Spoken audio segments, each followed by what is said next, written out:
ఉల్లి చేసే మేలు మరి ఉల్లి వేసే చేలు?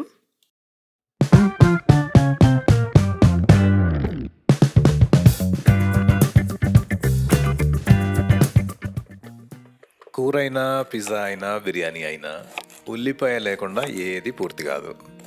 ప్రస్తుత ఉల్లి పంట కోసం మనం ఏం చేస్తున్నామో చూద్దాం రండి. ఇది మన సేంద్రియ ఉల్లిపాయ నర్సరీ. దీని నుండి మనము ఈరోజు నార తీసి ప్రధాన పొలంలో నాటువేస్తాము. ఒక నెల క్రితం నార్మడిలో 4 కిలోల నాసిక్ రెడ్ N53 అనే ఎరుపు రంగు ఉల్లి విత్తనాన్ని మనం విత్తుకున్నాము. ఇది సుమారు 1 ఎకరం ప్రధాన పొలానికి సరిపోతుంది. ఈ రకం పొలంలో నాటిన 100 నుంచి 110 రోజుల తరువాత కోతకి సిద్ధమవుతుంది. మహిళలు నారదీసి ప్రధాన పొలానికి తీసుకువెళ్ళి ఒక్కొక్క మొక్కని నాటుతారు.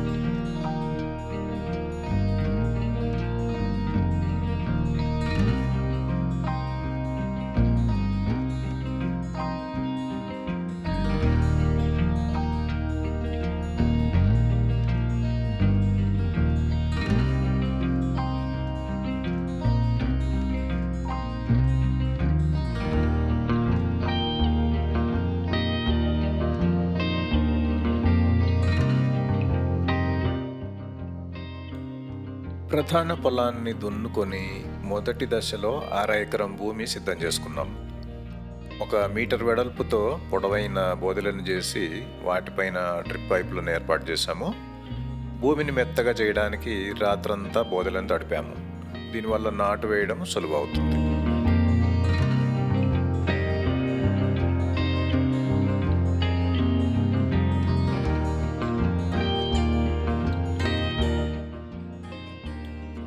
ఒక్క ఎకరంలో ఎన్ని ఉల్లి మొక్కలు నాటుతామో మీకు తెలుసా?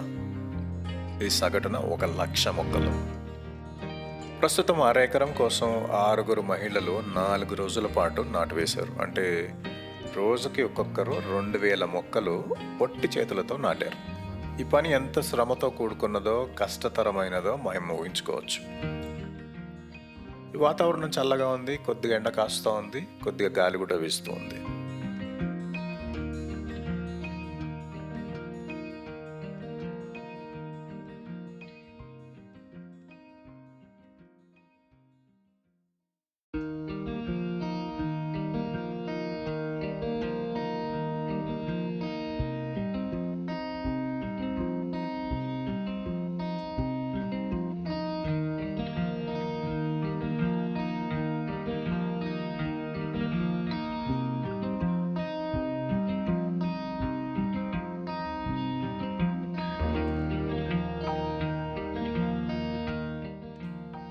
నాట్లు అయిన తర్వాత పొలం ఇలా ఉంది. రాబోయే కొద్ది నెలలు మనం సకాలంలో నీరు ఇస్తూ కలుపు మొక్కలు, పురుగులు, తెగుళ్ళ నుండి పంటను కాపాడుకుంటే సేంద్రియ ఉల్లిపాయలు మన ప్లేట్ వరకు వస్తాయి.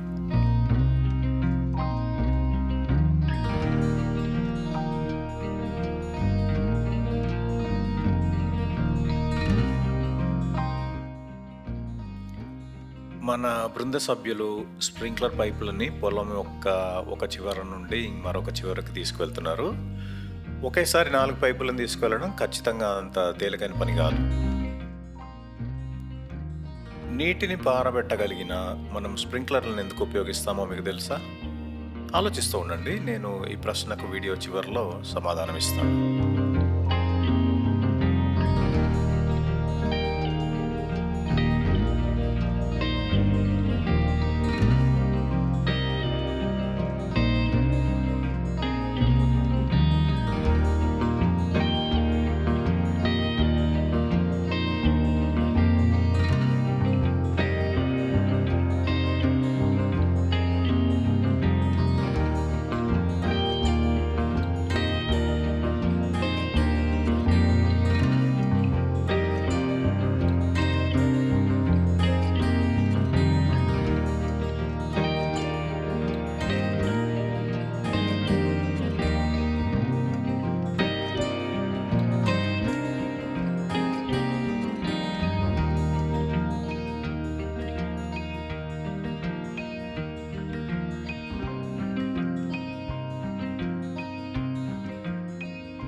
పైపులు ఏర్పాటు చేసి రైజర్లు మరియు స్ప్రింక్లర్ హెడ్లను సరిగ్గా బిగించాల్సి ఉంటుంది.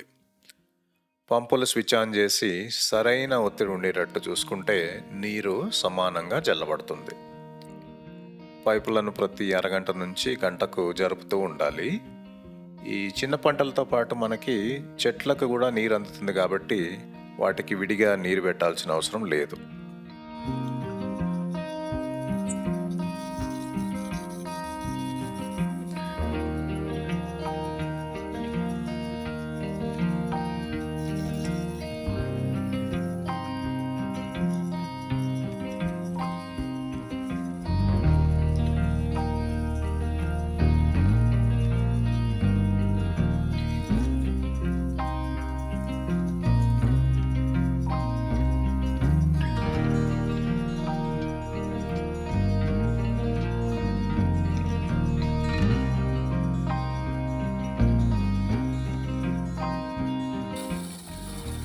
శీతాకాలం పంట కోసం మనము వరి పొలాన్ని సిద్ధం చేస్తున్నాము.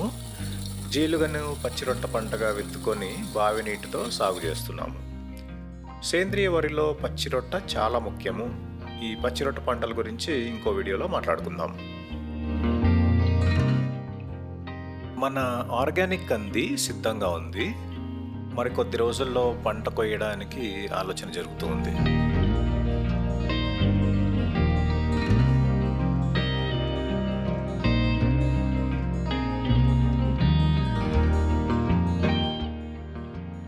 మనము ప్రతి వారము 5-6 రకాల ఆకుకూరలు విత్తుతాము.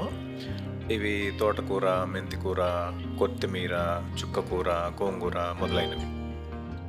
ఆకుకూర మడులని మెత్తగా సిద్ధం చేసి విత్తనాలు వేసి నీరు పెట్టి వాటిని సేంద్రియ పద్ధతిలో పండిస్తాము. ఆకుకూరలు 30 నుంచి 45 రోజుల్లో సిద్ధమైపోతాయి.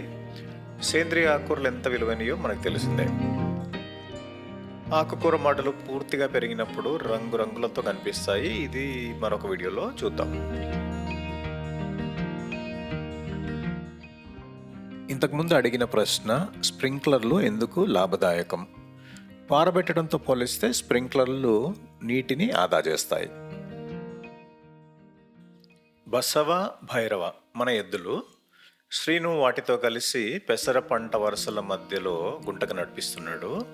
మొక్కల మధ్య మిగిలిన కలుపుని ఆడవాళ్ళు తర్వాత చేతితో తీసేస్తారు.